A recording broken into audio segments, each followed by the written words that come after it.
Today we are learning a new example which is very useful for Navodaya scholarship and other competitive exam.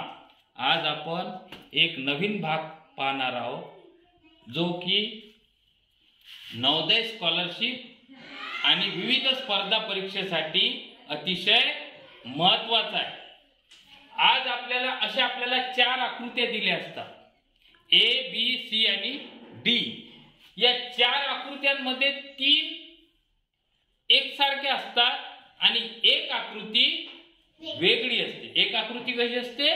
वेगळी. आणि आपल्याला ती वेगळी आकृती शोधायची असते आणि जी काही वेगळी असेल तिथं मग काय करायचं, त्या नंबरच्या आकृतीला इथं काय करून घ्यायचं, ब्लॅक करून घ्यायचं. Do you understand? Yes sir. Okay. A च्या पुढे ब्लॅक आहे आणि बी च्या पण पुढे ब्लॅक आहे आणि डी च्या पण पुढे ब्लॅक आहे आणि बी च्या मागे ब्लॅक आहे, म्हणून बी हा पद वेगळा आहे.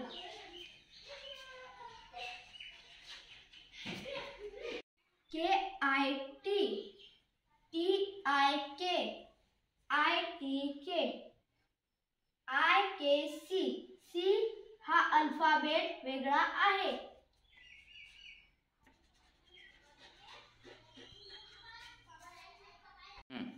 बाहेरची आकृती व आतील आकृती सारखी आहे. बाहेरची आकृती व आतील आकृती सारखी आहे.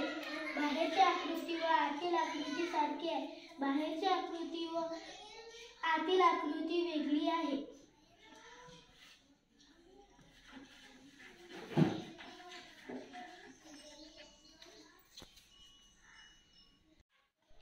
स्टार्ट. या आकृतीमध्ये रेषा मोजायच्या आहेत. 1 2 3, 1 2 3 4 5,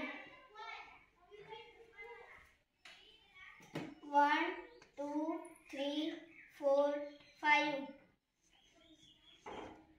1 2 3 4 5 6 7,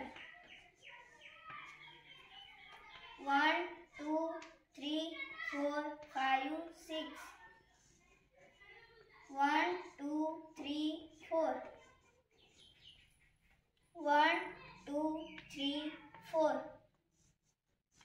1 2 3 4 5 6, 3 5 5 7 6 4 4 6